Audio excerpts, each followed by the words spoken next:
Dose की।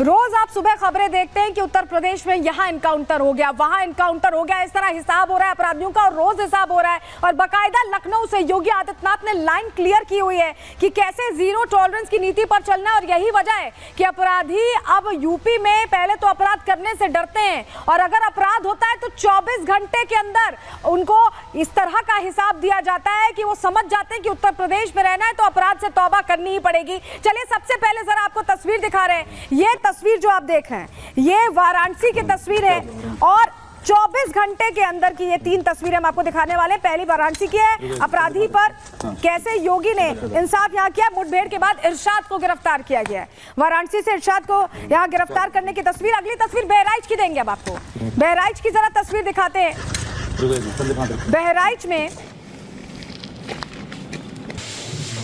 बहराइच की अगली तस्वीर देखिए आप। मुठभेड़ में 2 बदमाश गिरफ्तार किए गए। तो ये अलग अलग तस्वीरें, 24 घंटे की तस्वीरें। तीसरी तस्वीर, लखनऊ की तीसरी तस्वीर आपको दिखा रहे हैं अब जरा।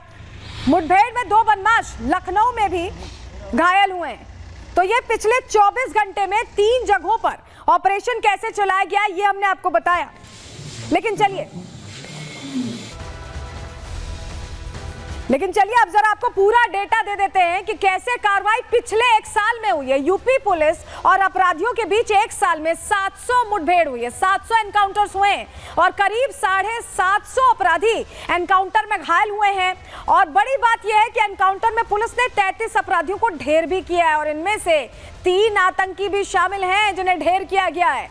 2017 से 2024 पूरे 5 साल का टेन्योर अगर हम आपको बताएं तो यहाँ पर 13,000 से ज्यादा मुठभेड़ हुई है। 2017 से लेकर अब तक पूरा जो टेन्योर रहा है योगी आदित्यनाथ का, 7 साल में 218 अपराधी ढेर हुए हैं, 6,000 अपराधी घायल हुए हैं। यानी अपराधियों का हिसाब उसी दिन से शुरू हो गया था जिस दिन से योगी आदित्यनाथ इस कुर्सी पर बैठे थे और तब से उन्होंने लगातार ये बता दिया है कि ये बदला हुआ उत्तर प्रदेश है और अपराधी कैसे तौबा कर रहे हैं। जरा आपको बिजनौर से पहले एक तस्वीर दिखा रहे हैं, वो देखिए।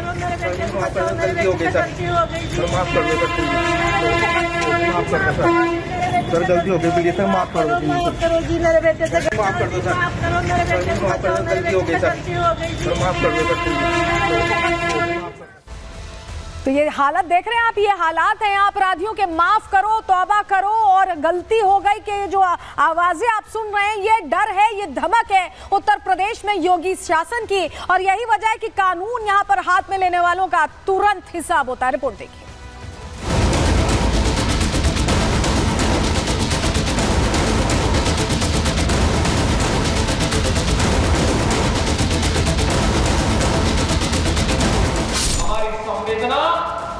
किसी माफिया, किसी अपराधी के प्रति कतई नहीं है।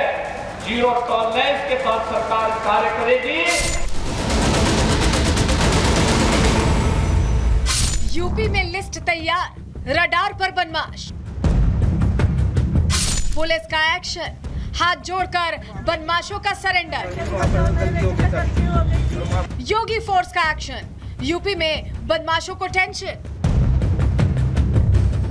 यूपी में बदमाशों के लिए एक शब्द ही काफी है, एनकाउंटर, जिसको लेकर लखनऊ से लाइन साफ है वो एक्शन प्लान भी जिस पर यूपी पुलिस काम कर रही है। दिन रात यूपी के माहौल को जरा भी खराब करने वाले बदमाशों पर एक्शन हो रहा है। गोली भी चल रही है और गिरफ्तारी भी हो रही है। योगी फोर्स की तैयारी इस कदर है कि जिस समय पूरा देश नए साल के जश्न को मनाने में जुटा है, तो वहीं यूपी पुलिस योगी की जीरो टॉलरेंस पॉलिसी को और धार देने में जुटी है। मनचला हो या लुटेरा, टप्पेबाज हो या बलात्कारी, हिसाब सबका बराबर किया जा रहा है। बंदूक से गोली निकल रही है जिसकी वजह से बदमाश पैरों पर आ गए हैं। सबसे पहले बिजनौर की इन तस्वीरों को देख लीजिए। और अंदाजा लगा लीजिए कि जो अपराधी खुलेआम गुंडागर्दी करते थे, लोगों को डराते धमकाते थे, उनका योगीराज में क्या हाल हुआ है। हाफ एनकाउंटर वाली डोज का नाम सुनते ही कैसे हाथ उठाकर सर झुकाकर थाने में सरेंडर करने पहुंच रहे हैं, क्योंकि डर है इनको सीएम योगी के इंसाफ का। एक तरफ तो अपराधी सरेंडर कर रहे हैं, लेकिन अभी भी कुछ ऐसे हैं जिन्हें यूपी पुलिस की लाइन समझ नहीं आ पाई, और इसका नतीजा है कि जो अपराधी अपने पैरों पर आया था उसका पुलिस ने ऐसा हिसाब किया कि वो अब ठीक से खड़े होने लायक भी नहीं है। वाराणसी के इरशाद ने ऐसा गुनाह कर दिया जो माफी लायक भी नहीं है, लेकिन जब तक इरशाद ये समझ पाता तब तक पानी मांगने की नौबत आ चुकी थी। दरअसल इरशाद पर 8 साल की एक बच्ची की सिर कुचलकर हत्या करने का आरोप है। आरोप है कि इरशाद ने बच्ची को इसलिए मार दिया क्योंकि वो पड़ोस में रहने वाली बच्ची से दुष्कर्म करने में नाकाम रहा था। और तो और, जब इरशाद ने बच्ची की हत्या कर दी तो उसे बोरी में ले जाकर फेंक दिया। मर्डर छिपाने की कोशिश भी की, लेकिन सीसीटीवी में कैद हो गया। इसी सीसीटीवी फुटेज के आधार पर पुलिस इरशाद तक जा पहुंची और मुठभेड़ के बाद इरशाद को धर दबोचा।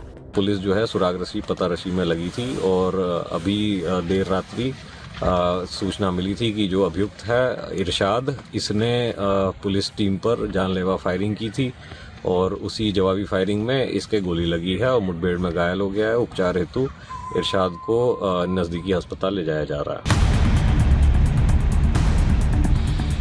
यूपी की राजधानी लखनऊ में भी योगी फोर्स का एक्शन देखने को मिला, जहां कानून की धज्जियां उड़ाने वाले बदमाशों को पुलिस ने अच्छे से सबक सिखा दिया।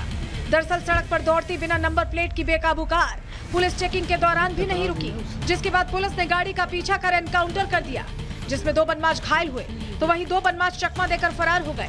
पकड़े गए बदमाशों की पहचान अमन सिंह और वीर यादव नाम से हुई है, जिनके पास से पुलिस ने तमंचा और कार बरामद की है। एक व्यक्ति द्वारा पुलिस टीम पर फायर कर दिया गया। पुलिस टीम द्वारा बचाव में आत्मरक्षार्थ एक फायर किया गया, जिसमें जो एक व्यक्ति था उसके पैर पे गोली लगी और बाकी 3 व्यक्ति जो गाड़ी में बैठे थे वो आगे भाग गए। पुलिस द्वारा उनका पीछा किया गया, जिसमें एक दूसरा व्यक्ति था, उसने भी पुलिस टीम पर फायर किया। पुलिस टीम ने आड़ लेते हुए बचाव में आत्मरक्षार्थ एक और फायर किया, जिसमें उस दूसरे व्यक्ति के भी पैर पे गोली लगी है और बाकी 2 व्यक्ति वहां से मौके से फरार हो गए हैं। अंधेरे का फायदा उठा के जंगल की तरफ चले गए। उनको पकड़ने के लिए पुलिस द्वारा भी कोम्बिंग करी जा रही है। जो 2 व्यक्ति घायल हुए हैं, इनकी पहचान अमन सिंह और वीर यादव के तौर पे हुई है। पुलिस द्वारा दोनों मजरूबों को इलाज के लिए सीएचसी में भर्ती कराया है, जहां पे उनका इलाज चल रहा है। बहराइच में भी बदमाशों को कानून को ठेंगा दिखाने की कोशिश भारी पड़ गई। चोरी करने की गलती पर बदमाशों का ऐसा इलाज हुआ कि आगे ऐसा करने से पहले 1000 बार सोचने पर मजबूर हो जाएंगे। दरअसल पुलिस को चोरी की वारदात की सूचना मिली। एक्शन लेते हुए यूपी पुलिस ने पहले तो तीनों बदमाशों को घेरा।